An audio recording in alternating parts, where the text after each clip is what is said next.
Happy Thursday. Welcome here to another edition of Husker Online Headlines. Sean Callahan, Steve Sipple. We're finally back home. First home game of the year, Saturday night at 6 p.m. And gosh darn it, Steve Sipple, it's always interesting and a lot of intrigue, a lot of interest for Nebraska going into this home opener against Northern Illinois. Number one, it's Matt Rule's first home game at Nebraska. But number two, we don't know who the starting quarterback is going to be. But Jeff Sims has been limited all week. And as you kind of navigate through the weeds, headline number one, should we be ready to see Heinrich Haarberg as Nebraska's starting quarterback? What do you think, Sip?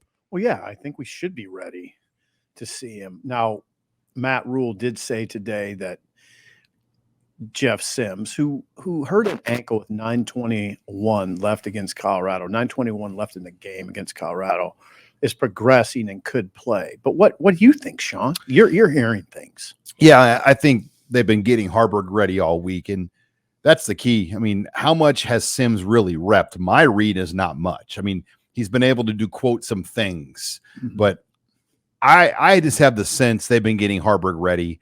And, you know, let's say Nebraska's 2-0, and, you know, the season's a little bit different right now. Maybe there's a way you can get Sims out there to go. But the way they've played the first two games on offense, historically bad numbers, 8 turnovers, fumbles, interceptions. You know, this is a perfect opportunity. If you're going to give another guy an opportunity, there may not be a better part of the schedule than doing it right now to see what Heinrich Haarberg can do. And then at the same time, let Jeff Sims rest his ankle and kind of make a decision at that point. But you've got 2 home games here. And I'm not saying these are guaranteed wins, because no game is guaranteed for Nebraska. But you've got a game against Northern Illinois and a game against Louisiana Tech. And let's see what they can do. My question, though, is if they go with Haarberg and he struggles, what's the plan B? Is it Chubba Purdy, or is it to put in a Jeff Sims? Okay, now there's a lot to unpack. Or Luke Longbill. No, come on. Stop. Yeah, it could be Chubba, but there's a lot to unpack with what you just said. The thing you glossed over is sort of the lead, that if you really think that you think there's a decision to be made, the way it was, and I don't disagree with you. It's just, I just want to point out that this could be what's going on, that let's see what Haarberg looks like. That's what the coaching staff is thinking. And then we have a decision to make. Oh, we already have a decision to make. See, when you said that, I thought they had decided on Sims, you know, that Jeff Sims, this was Jeff Sims' team. Now, it sounds to me like you are thinking at this point, this is not Jeff Sims' team anymore. Well, he's hurt. He's hurt. Okay. And, okay, to me, what if he wasn't hurt? Then I think it'd still be Sims. Okay. But I think my thing is, if you put an injured Jeff Sims out there and throw him out of Memorial Stadium after what the last 2 weeks have looked like for him, and he makes a bad mistake, that's not going to be pretty. No. I mean, Nebraska football fans, the one thing you don't want to do is test their intelligence. That's for sure. I mean, they're going to get pretty angry if a hobbled Sims comes out there and he's not 100% and he screws up and they lose the game because of that. Right. Oh, yeah. No, that's 100%. I mean, they want to put how about let's focus on making handoffs, jumping on fumbles, like some of the things that have cost them, not keeping your eyes on the receiver the entire time so the defense knows exactly where you're going. I mean, these are fundamental things why Nebraska has 8 turnovers. And if you take away some of these turnovers by Sims, Nebraska has probably at least 1 win. Right. Maybe 2. Right. And I mean, so getting more toward a big picture conversation. 0-2. Yes, a lot of it is on Sims. He's credited with 7 of the 8 turnovers. Or you could say 7 of the 8 turnovers are really his. I think he's actually Anthony Grant's got his. Yeah, I think he's credited with 6 actually, because the fumble. Irvin. Yeah, where he didn't get it in his pouch, didn't get it in Irvin's pouch. That you could credit that one to Sims too. Anyway, the key thing that you said was if Sims were healthy, this would still be his team probably, right? I think so. Yeah, so there's that. Now, as far as 0-2 and patience and this talk about patience, I don't even understand okay, I got to be careful. I guess I understand impatience to a certain extent, but it's 2 games in. And Sean, I picked Minnesota to beat Nebraska, and I picked Colorado to beat Nebraska. That's the one thing you can say. It's like, wait a minute, Nebraska was an underdog their first 2 games, and newsflash, they're 0-2. Right. I picked both Minnesota and Colorado. Okay, going off the intelligence of a Nebraska fan, they watched both games, and particularly Minnesota. Right. That should be a win, and we know that. Like the 5-minute mark, fourth quarter, Anthony Grant gets a 9-yard, 8-yard run. They're about ready to ice that clock down. That's 10-3 at that 10-3, and they're moving. And they're about ready to close the game out. Even a field goal, you're great shape. But then Sims throws the pick after that to lose it in regulation. Colorado game, Alvano misses that field goal. It would have been 3-0, but then Sims follows it up with the turnover, and then the other. I mean, just the way it unraveled in the second quarter. I mean, the game wasn't going poorly for Nebraska until the 5-minute mark, 5 minutes to go in the second quarter. Remember, we've said this before, but we were talking in the press box. This game is, midway through the second quarter, it was starting to swing. I thought Shadir Sanders was becoming a little bit unnerved, a little bit, not completely. Nebraska's defense was playing well, though. Colorado had a goose egg on the board, and you're heading towards the late stages of the first half. That's not what they thought was going to happen. And then the turnovers came. Drop, snap. Colorado gets a field goal. Bad pick. You saw it. We had a great viewpoint from the press box because the press box in Colorado's lower than a lot of them. Sims rolls to his right, and I can see his eyes, and I know exactly where he's looking.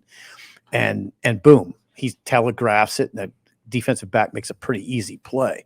10-zip touchdown after that. Then it just unravels.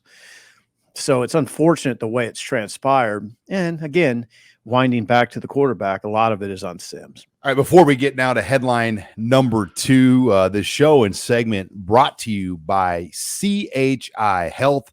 September is Prostate Cancer Awareness Month. This year, it is estimated that over 288,000 men will be diagnosed with prostate cancer, and over 34,800 men will die from the disease. September is Prostate Cancer Awareness Month. I want to remind you to talk to your healthcare provider about when to begin prostate cancer screenings. Men age 50 and older should talk about getting with their healthcare provider about setting up a screening. Find prostate cancer early, and it will make the treatment easier. If you don't have a provider, visit chihealth.com to find a provider in a CHI Health clinic near you. Once again, thank you to CHI Health for being a sponsor here on the Husker Online show. All right, let's go headline number 2 now. What should our level of concern be with the potential with this 0-2 start heading into this game now at home with maybe even Jeff Sims being out? Level of concern should be high because the offense is a very ordinary offense. Nebraska has, I'm being kind. It's a very ordinary offense. The line is okay-ish. The receivers, come on, there's a glaring lack of explosion at the receiver position. There's no Samori Toure. There's no Trey Palmer. There's no hell. I mean, go back. I mean, like Brandon Kenny Bell, Quincy, and there's nothing that Brandon looks like Riley that. would look like Jerry Rice right now in this system. A little like Jerry Rice. I'm being I got you. Tongue in cheek here, but the running backs are fine. They're I like that group, but there's that's not Amir Abdullah and Rex Burkhead. So the level of concern in that regard is high. But on the good side, defense much better in the front 7 than I expected. I expected the back end to be good. I didn't expect the front 7 to look as good as it is. Now you got to get special teams going on a consistent level. Foley has a big job. He does. If this team is going to make a bowl game, it has to be good on a weekly basis on defense and special teams. If you have 2 of the 3 phases clicking, especially if it's clicking at a high level, they're going to have a chance in a very manageable Big Ten schedule. Yeah, it will be interesting how they kind of shape this offense. I mean, in some ways, you got to give like a team like Iowa some credit because they know who they are. They're really good on defense, They're really good on special teams, but they are below average on offense, and they build around that. And I think Nebraska's going to have to figure that out. They've got to build around this defense. They've got to win in the kicking game, and they got to figure out what works for them on offense. They're not going to win a lot of shootouts. They don't have the receivers. No. They don't have the quarterback play. They don't have the tackle play on the line to win in shootouts. Nope.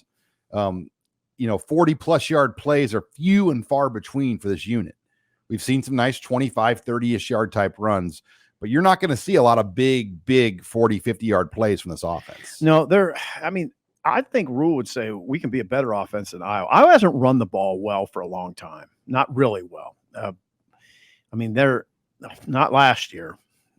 So, and Rule mentioned this week, he thinks if Nebraska's really clicking, it's playing good defense, good special teams, and running for 250 yards a game. Now that's a big number. 250 a game is a big number. I don't know if they can get to that. It's a nice number to aspire to, but they don't have that kind of talent. Well, the numbers say if Nebraska runs for just 200 a game, which they are now, they usually win. Yeah, they're at 201.5 right now. And I think that metric holds for a lot. I mean, if you play in the Big Ten and you rush for 200 in a game, you usually win. Yeah, usually. But then you have Nebraska factors like fumbles and turnovers and picks. Yeah. And Sean, what it comes down to this weekend, I just want to see what the offense looks like without an abnormal barrage of turnovers. Like, how about just one? Just one. Keep it to one. I'll give you one. And they've been pretty defensive or protective of some of these mistakes and how and why they've happened, being on the road and yada, yada. But, man, you watch a lot of football. I do, too. You don't see, quarterbacks just dropping the snaps and handoffs and stuff. These are preventable. Yeah, they did a good job this week. Nebraska's coaches and teammates of Jeff Sims have kind of protected him. You heard Gabe Ervin take the blame for the handoff we alluded to, the third quarter handoff that was dropped. Ervin said that's on me. Maybe. You heard it was almost like Satterfield was responding to the media because a lot of people say, how do you drop a snap?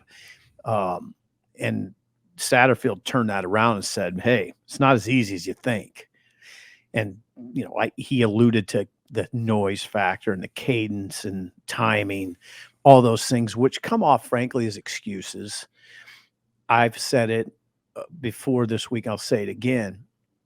When you're in an environment like that, your plays aren't going to come off perfectly all the time because it's so loud and there's so much going on. A quarterback has to build into his mindset. This snap could come a little early or a little late, but I still got to catch it. You have to be locked in. Yeah, you got to be really mentally tough. You got to guard the football, period. You can't just take the snap for granted. No, and you can't just say, hey, coach, it didn't come exactly when I thought it was going to. Come on. Of course it didn't. It's not always going to, especially when you're playing in the loudest stadium I've encountered in 30 years.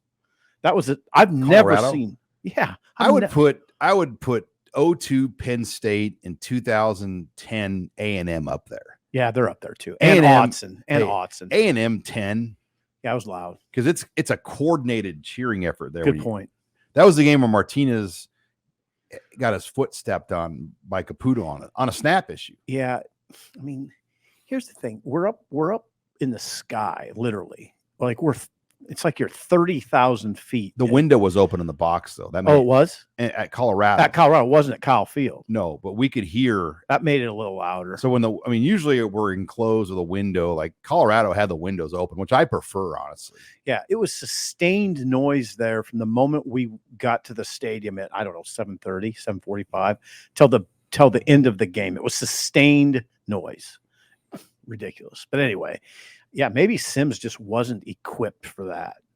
And hopefully he will be going forward. I'm going to go on a limb and say Georgia Tech didn't play in too many hostile crowds. Not like that. I don't think they were getting, 3-4 million, in this case, 8 million people watching the games the pressure on Sims from him now is way greater than it's ever been. I wonder if that was a factor. You don't know because he didn't talk to the media and he wouldn't let on.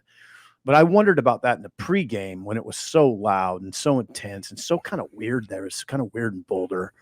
but this whole phenomenon that's taken hold in Boulder is a little disconcerting. It's kind of weird. And I just wondered, man, is he going to handle this? He didn't handle it. Well, in that Dion show, it's going to keep rolling. I mean, like game day and big noon kickoff. Did you see Jay Norvell's comments? I was startled I couldn't believe it that Jay said that. Go ahead. It's almost like Jay's just playing a role in this reality TV show. I'm gonna, make. You hear what he say? Yeah, I'll tell you what he said. He said, God bless Jay.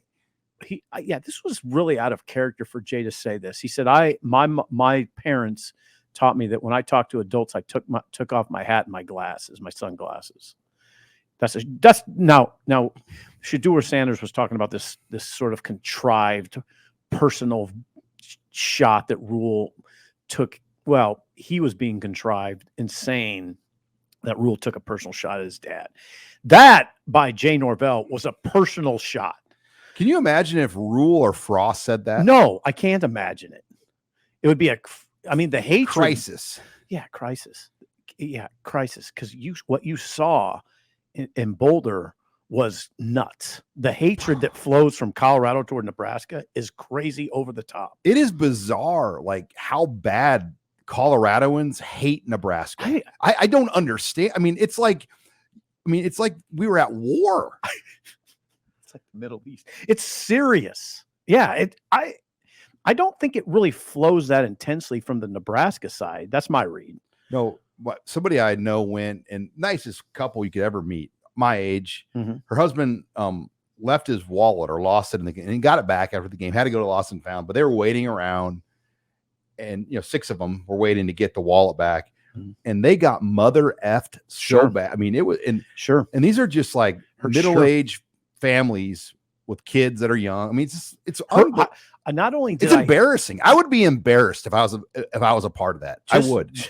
Just so our listeners understand, this isn't stuff we just heard. It's stuff we saw. I saw stuff. It's It's terrible. Right. Like how humans could be that way. And just let people go to the game. You don't have to stick your finger in their face. And they do that though. And try. And then some little frat guy in a visor tested some guy, and he got an elbow right to his face from a Nebraska. Well, that was happening. There was a fight in the stands.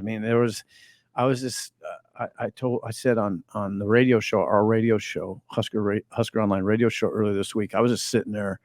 I just wanted some downtime before the game, eating a burrito by this Buffalo statue. And man, I saw this kid with a Nebraska shirt just getting verbally assaulted, and then hands on him. Pretty soon there was police detail there. It just, these were college kids going at it, but whatever. Yeah, it's not just college. The percentage of people in the stadium that are students there is high. It is. Like of the 53,000, there's probably 15,000 students in there. Yeah. So more often than not, you're going to see students everywhere in there because it's a high percent. And that was what I'll say about these first 2 games as we wrap up headline 2. Mm-hmm. The amount of students at Minnesota and at Colorado, think about the other places we go. You don't see that. Michigan has a hard time getting their students out like that. Mm-hmm. Purdue, no students. Right. Illinois, no students. Iowa, it's always Black Friday. That was like one of the rare times where 2 weeks in a row, you had legit student presence, because the stage was big. Yeah. The Minnesota student section had to be 25 to 30,000. Think about Illinois when we went out there in 21. Nobody there. It was like foreign students, just taking in their first ever college football game. Like, what's this? It was a whole. It wasn't like a true student crowd. No, whereas Colorado, it was rabid. There was a rabid bunch of students. Oh yeah, so it was quite the deal. All right, let's take it to headline 3. But before we get to headline 3. Brought to you by our sponsor, Bauer Underground. Bauer Underground is helping shape Nebraska's infrastructure future and is looking for new members to join the team. With open positions for laborers, equipment operators, aerial linemen, and foremen, Bauer Underground is searching for the best in construction. Visit BauerUnderground.com to learn more about career opportunities and industry-leading benefits, including competitive pay, employee health insurance, dental, disability, vision, life insurance, 401k match, new top-of-the-line equipment, and a clothing allowance. No experience in underground utility construction? No problem. Bauer will train the right people in the field giving you a hands-on experience that you need to build a long and rewarding career. Want to learn more? Visit Bauer Underground on Facebook to view the testimonials from current Bauer teammates, hear about their experience, their company culture, and the importance of their work. Bauer Underground is family-owned with company and crews and work sites across Nebraska, based in Norfolk. Wherever you live, Bauer has an opportunity for you. For more information, like Bauer Underground on Facebook or visit BauerUnderground.com. Come start your new career today. And Sip, I'm going to make sure we swing out the Bauer skybox of Memorial Stadium is on the press level. So we're going to swing in there and say hi to Stu Bauer tomorrow. Okay, so that would be good. Get a full report from Stu. Thank you very much, Bauer Underground, for sponsoring the Husker Online show. But let's take it to headline number 3. You look at this Husker defense, guys like Mekhi Bayer and the rise of some of the new faces on this defense. That really has become a very promising, developing storyline. Yeah. I mean, Bayer, you just start with Bayer. Really interesting because he's come from nowhere. I mean, played 3 snaps on defense against Minnesota, and then played 40 plus against Colorado and was a factor. I mean, he was a major factor in the game. He looks like he belongs. He's added depth to the front 7.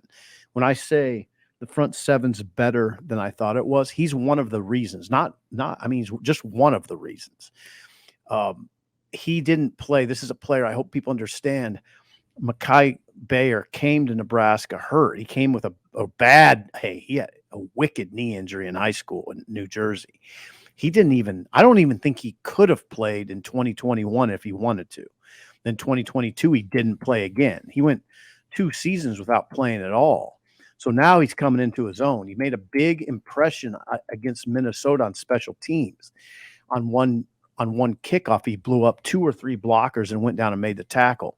Rule watched the special teams and said, we have to get him on the field on defense. Yeah, you look back at that 2021 recruiting class in the linebacker position. I mean, there's been some major busts, but he's been one that's emerged. I mean, think about Hehuli from Hawaii, already gone, left, didn't last. Randolph Kapai still here, has not played, though, at all for Nebraska.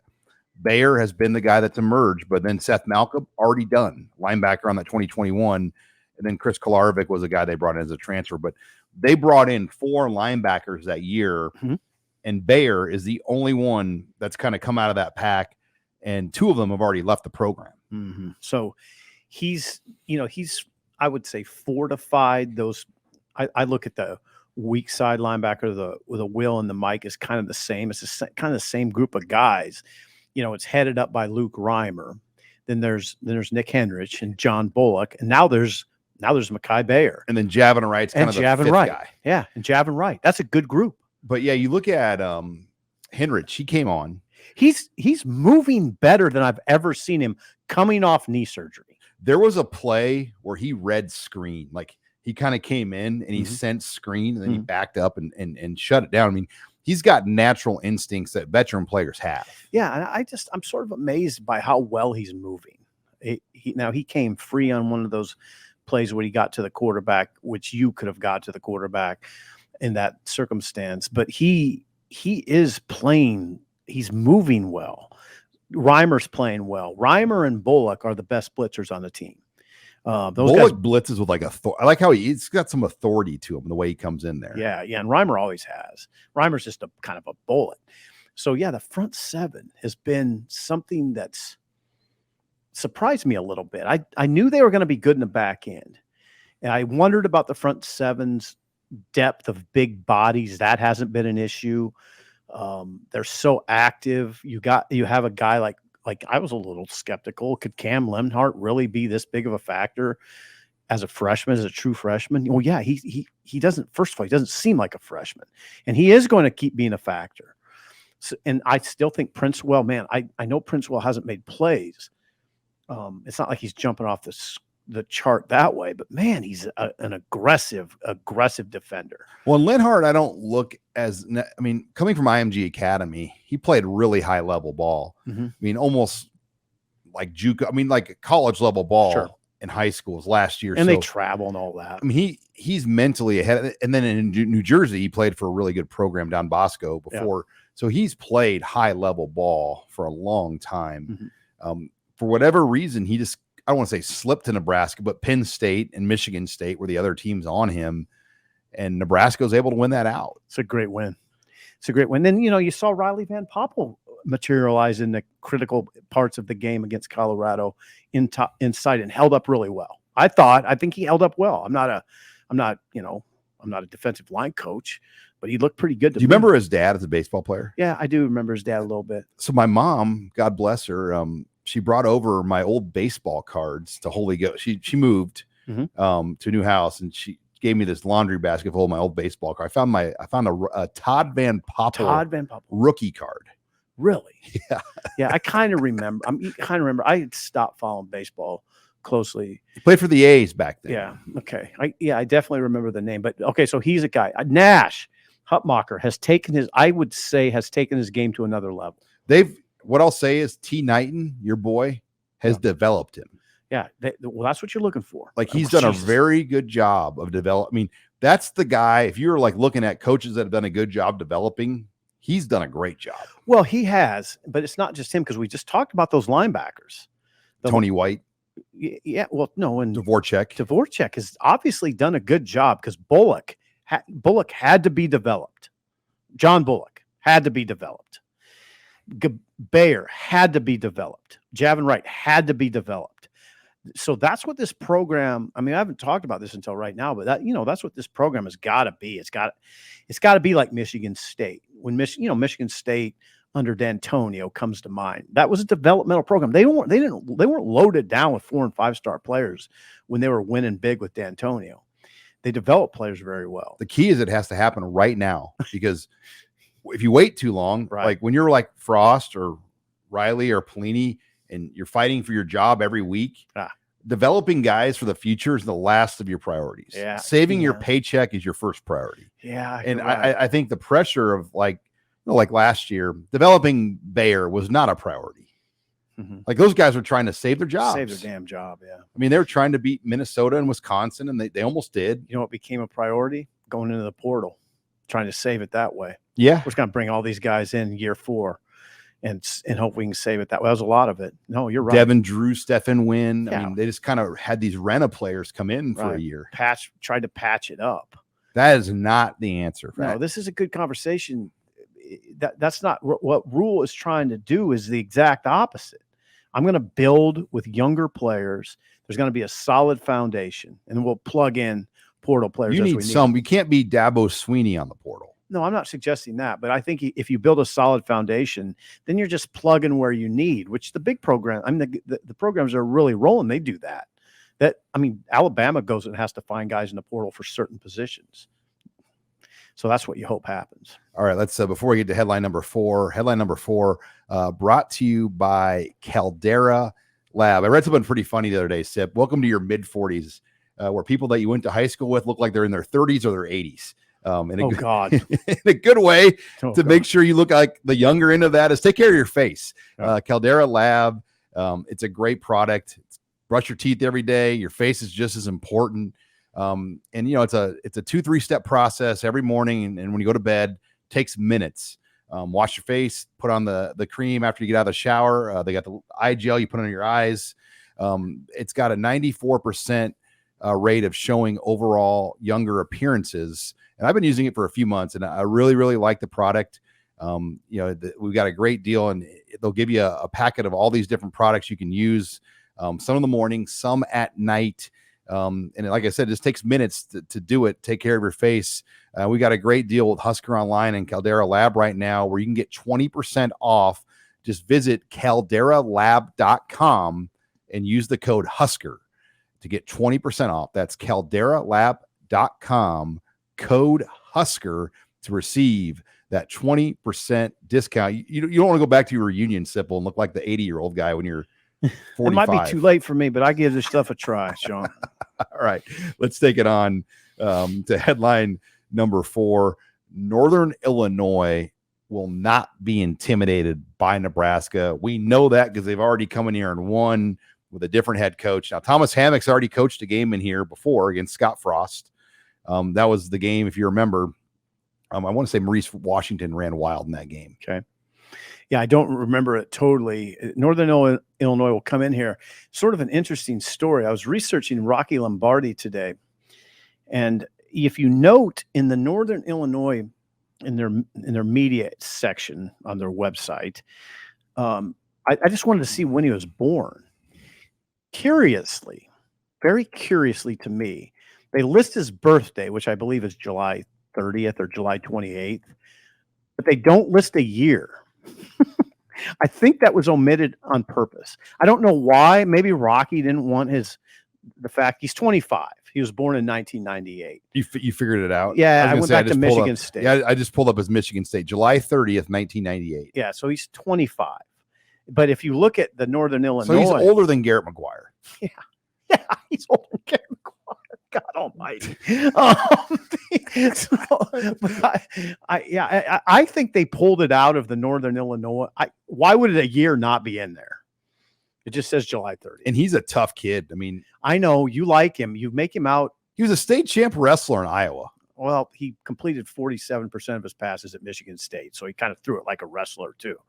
I know his numbers aren't great. His career numbers is in terms of touchdown interception ratio are just about exactly what Sims are. He's 32 touchdowns, 26 picks. To quote Will Bolt, gritty beats pretty. That's like he's a gritty beats pretty kind of guy. He's not gonna win the beauty competition. Now, no, you're right.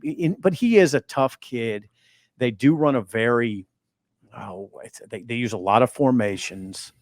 They do a lot on offense. A lot of personnel, a lot of formations, and a veteran quarterback is good for that. I mean, he's gonna be able to handle all that. His dad, though, was a semi-pro coach, Division I college coach, and an Iowa high school head coach. He comes from a pretty good coaching background. Mm-hmm. He's got a brother that plays for the Army Service Academy. He starts on the O-line. Yeah, this kid is. I mean, this is his 7th year of college football. This is number 7. That's incredible. So now the thing is, he won't be intimidated whatsoever by anything. So they scare me a little bit. I mean, this team, I don't think this is going to be easy. And I was kind of being facetious.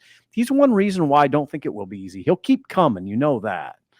So we'll see. We'll have to see what happens. Yeah, he was at Michigan State in 17, 18, and 19. In 20, he was there in 20, and he was with Mel Tucker for 1 year, and then they went with Peyton Thorne. I'll be darned. Yeah, it'll be interesting to see how Nebraska's O-line holds up too, because I do think Northern Illinois will get after them and stun and move. And if it's Haarberg at quarterback, what do you think they're going to do? They're going to load the box. They're going to play with 8 guys up, and dare Haarberg to make throws. That's what you do against Nebraska, because it's not only a quarterback who's, well, first of all, he's he's unproven. We don't know even exactly what Heinrich has.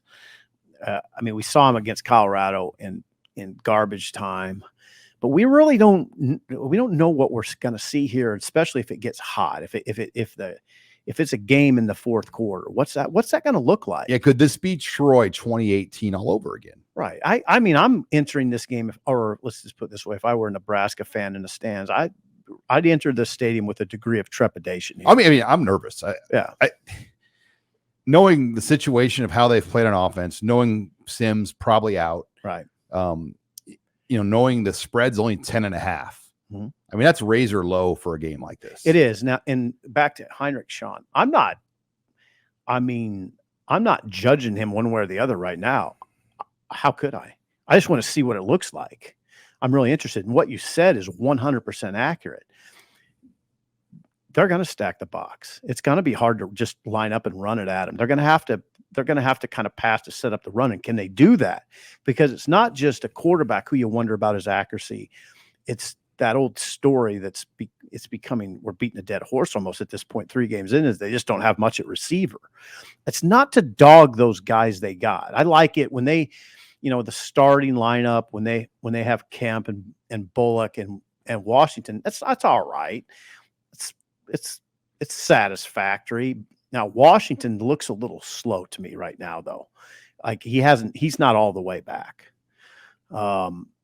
So that hurts. And why Jalen Lloyd didn't see a snap at Colorado was interesting. It's interesting. I don't know that he's going to be a game changer. No, I don't think he's a game changer at this point. The issue is they don't have that. They really don't have a game changer. It was good to see Kemp get going with 5 catches. He's a tough dude.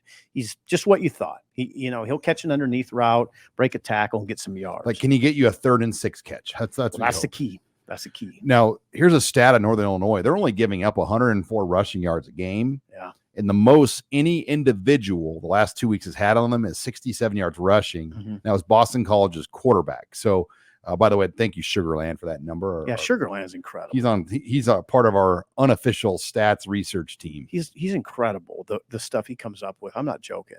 So, yeah, let's see what that looks like. Matt Rule has said in very plain terms, if this team is going to be good, it's defense, special teams, and we got to run the ball. So let's see it. All right. Before we get to headline number 5, this segment is brought to you by Underdog Fantasy. Even though this is college football podcast, I'm going to guess there's a lot of you that are NFL fans as well. And as you know, the NFL is officially back. A lot of your Sundays are probably now filled with watching games, and a big part of watching those is fantasy football. That's why we've partnered with Underdog Fantasy for this football season. It is the easiest place to play fantasy sports. It's also the fastest growing fantasy app in the industry. Underdog Fantasy has a lot to offer, including their Pick'em game.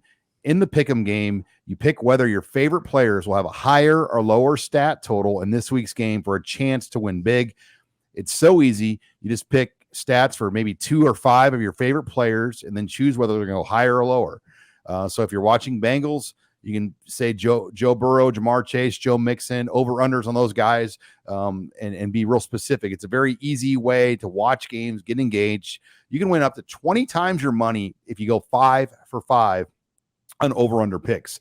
So sign up with promo code Husker today and get your first deposit doubled of up to $100.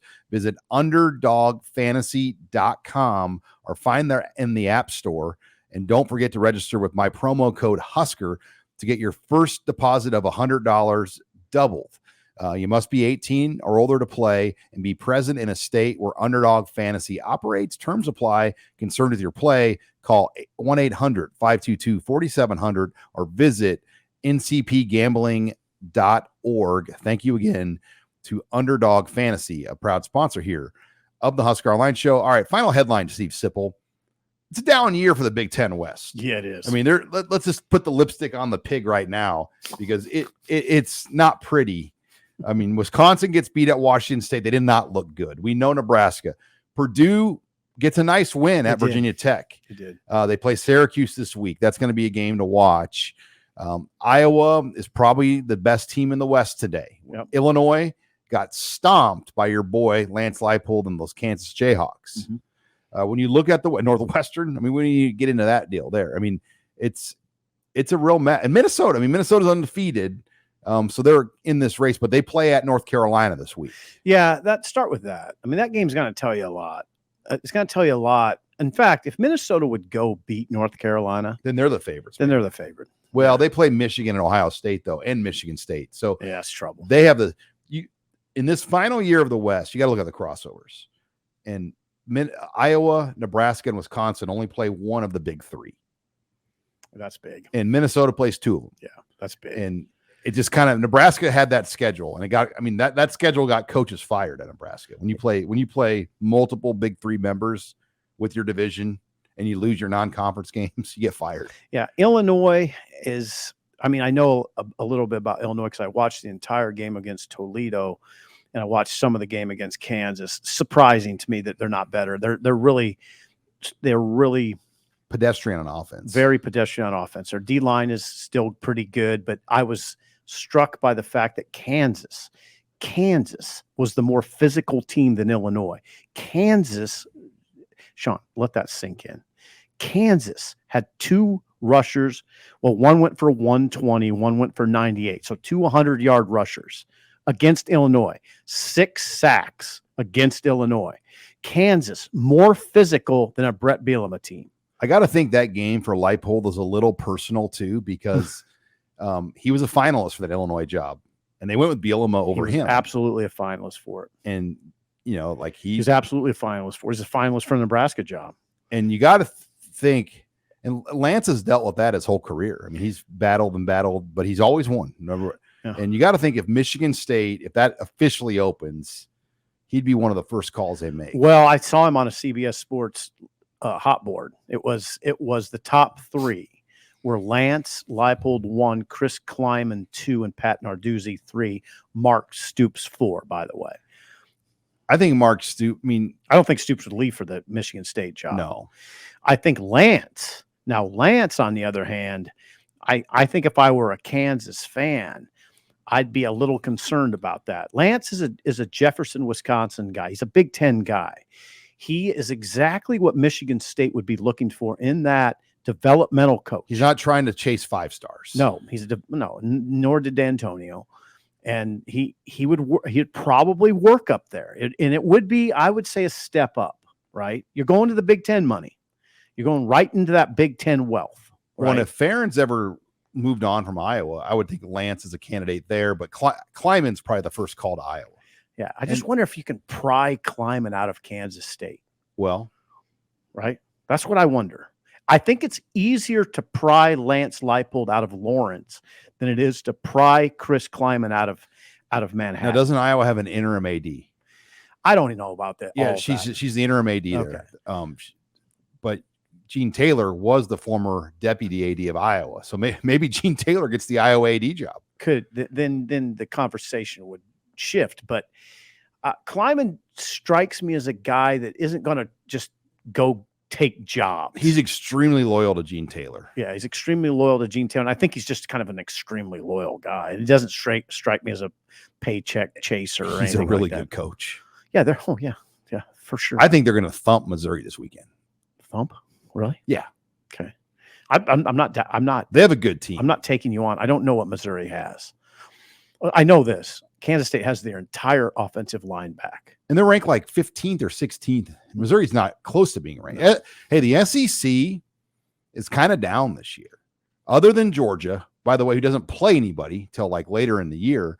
But Alabama, that's not the same Alabama team we've seen play. LSU's already got beaten by Florida State. A&M got beat at Miami. Old Miss. Ole Miss tough. But Ole Miss is going to have to run through Alabama and LSU. Yeah. I mean, what I'm saying is the SEC to me is only a 1-bid playoff league this year. I think it's going to be hard for I wrote this today. I think for any league to get 2 bids is going to be tough. Okay. Because Florida State and the ACC. Right. That changes the equation a little bit. The Pac-12's lined up to get a bid right now. Yeah, Washington and USC. Oh, yeah. Those teams are loaded up. The Big Ten winner lined up. What about Notre Dame? Yeah. I mean, they're playing well. But the season, the beauty of college football is the season is a playoff. Guess who plays each other? USC, Notre Dame. Yep. That's a playoff game. Yeah. LSU, Florida State was a de facto playoff game. Was. But when we move to this 12-team playoff, those games won't be near as detrimental because you could still lose 2 or 3. Yeah, you could get in at 9-3 for sure, 10-2. Yeah. But if you're a really good 9-3, like let's say 2009 Nebraska, they could have maybe been. They might have squeezed in. They could have been close. They might have squeezed in. Doubtful, but they could have gotten in. Yeah, you're right though. I mean, like Florida State that was a big flex against LSU. That fourth quarter was a major flex, and I watched it. Florida State is back. They are all the way back. It was breathtaking what they look like up front on offense. Now I followed that program because my brother's a season ticket holder. Their offensive line 3 years ago, you'd look at it and go, why can't you recruit offensive linemen? That Norvell went in there and just took care of the lines. I mean, they are hardcore good up front on both sides. And they're not, we've seen some programs try to build with NIL. That's not the priority. I mean, I was talking to one expert today about, he said Florida State's NIL is nothing like crazy. They have it though. But it's not nowhere near what you're seeing at Texas. My brother's involved in it, but it's small. it's not big. It's not big. Right. I mean, it's not big. Like it's one of the reasons why they're towards the bottom on Brandon Baker. I mean, of his 5. Like, I think Texas, Ohio State, Nebraska. I mean, Nebraska's NIL can, but it's a matter of do they want to commit to a player that kind of money? Is it when you talk about high school guys? it becomes a philosophical question. Like, do you believe in giving a high school kid close to $1 million before he plays it down? I mean, we're seeing with Jeff Sims, not a high school player, but a pretty big financial commitment, and he's maybe played his way out of his job already. So yeah, the NIL, you're entering into a tricky business. I mean, think about Sims. He had like an Amigos combo meal named after him with billboards around town, Acres Equipment tractor ads, Gary Michaels suit ads. Yep. It's tricky. It's risky. I mean, that's the better word for a business to get behind a player that you don't quite know what's going to happen, right? That's risky. There's some risk there. Well, and the price to get involved is high. I mean, I know Tanner's Sports Bar, they looked at trying to maybe doing the ad of them. It's a lot of money. Yeah. I mean, thousands of dollars. Thousands of dollars. And it's a risk where right. I'll say the first year of doing like a Tanner's ad of the athletes, peanuts compared to this. Like, yeah. I mean, the first peanuts year, compared to Sims. The first year of NIL, I mean, it was like pizza money for guys. It wasn't. Now it's like life-changing money for all these guys. What's the combo meal that's named after Sims? So you get a soft taco, okay, a crisp meat burrito, okay, a potato, and a drink. Okay, so you get the best of both worlds. I mean, that's what he said, right? You get a crispy something or other, $8.99, and a soft taco. It's a lot of food. $8.99 is a good deal. That's a good deal. That's solid. The younger college kids don't. When that Amigos was in its prime, downtown Lincoln. Oh God! I mean, Woody. They had Woody the cop there every night, every weekend night, every night. I mean, every night. Everybody in Lincoln knows that guy. Yeah, Woody, because he diffused so many situations. Yeah.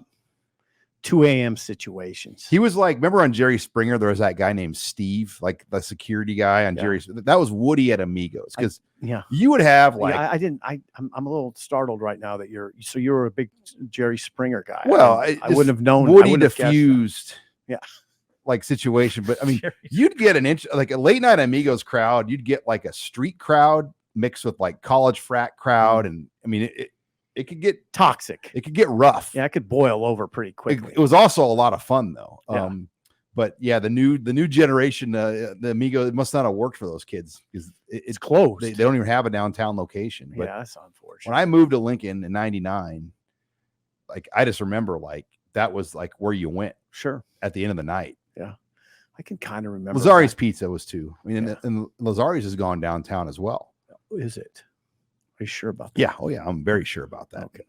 Anyway. Come on. Are you questioning me about Lazari's? I'm always questioning you, Sean. You know that. They didn't want to have to my job to question you. They were going to have to update their entire. They didn't want to pay all this money to update kitchen equipment. So they have the South Lincoln location. Okay. Though. Greg Liss, former Husker tight end, still heavily involved, but reminiscing on late night Nebraska. Hopefully we're talking about a win here late night, by the way. Join Sipple and I and Robin Washett. Robin did get a 6-pack of Cornhead beer, the NIL beer from Nebraska. So we will crack open a 6-pack of Cornhead for the post-game show. Okay, that's good. That is incentive to get done with my column early. So join us here after the game, 6 o'clock game. We'll probably be on 11:30 midnight-ish. Okay. I'm trying. Just depends how the game goes. Yeah. And how fast it goes and whatnot. But we'll be on here on the YouTube channel live. So make sure you join us for that post-game show. You can like and follow and subscribe to us, set your notifications to get a reminder when we will go live. If you don't have time to watch us on YouTube, we always put the show on the podcast channel. So if you're in your car and you got a long drive, just download our podcast. All the shows we do are on the HuskerOnline podcast channel, anywhere you find podcasts at. So once again, everybody, hopefully you have a safe trip into Lincoln. Looking forward to the game Saturday, home opener. For Steve Sipple, I'm Sean Callahan, signing off for another edition of HuskerOnline Headlines.